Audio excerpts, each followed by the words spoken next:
Hello, Nay. Nakabalik na ako ng trabaho. Makapagpapadala na ako sa inyo ulit. Ibig mong sabihin hindi ka dito uuwi? Bakit? Siyempre, Nay. Hanapin pa niya sa Ate Luisa Kakausapin ko lang naman si Luisa. Tatanong ko kung bakit niya ako iniwan. Bakit bigla siyang nawala? Alam mo, Ivan, tantanan mo na. Kalimutan mo na yan. Wala na yan. Hayaan mo na sa buhay niyan. Tuloy mo na lang ang buhay mo. Pwede ba? Tapatin mo nga ako, sis. Hindi ka pa natutuwa na may nagdanasa sa'yo? Rio. Huwag ka nga pa-virgin dyan. Alam ko may pakangailangan ka, no? Kaya ka nga nabuntis Ivan, di ba? Ebidensya. Shh! Kamaingay. Ayun na nga, di ba? Nagpadala ako dun sa pangangailangan ko. Yan naman nangyari sa akin.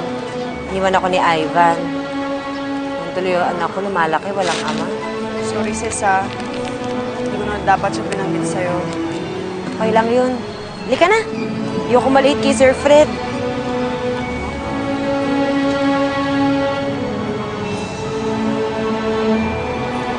Luisa? Ay.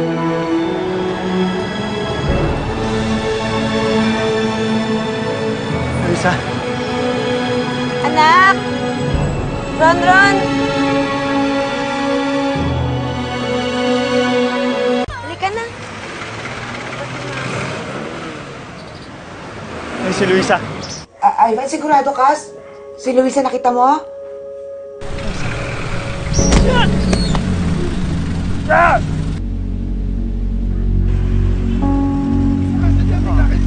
Malit na ako, lagot.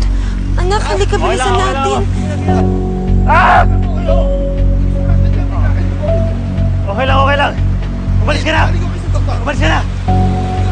Dahan. Oo!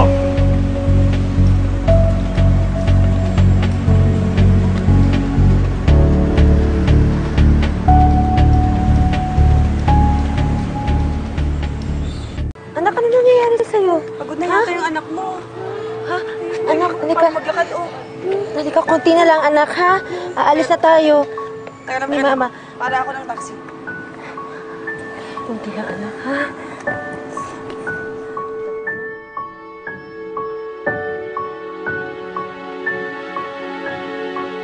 Anak, makakaalis na tayo dito. Luisa! Anak, wala kang nararamdaman mo. Ria! Anak! Tani! Rio, sa hospital na! Sa hospital na!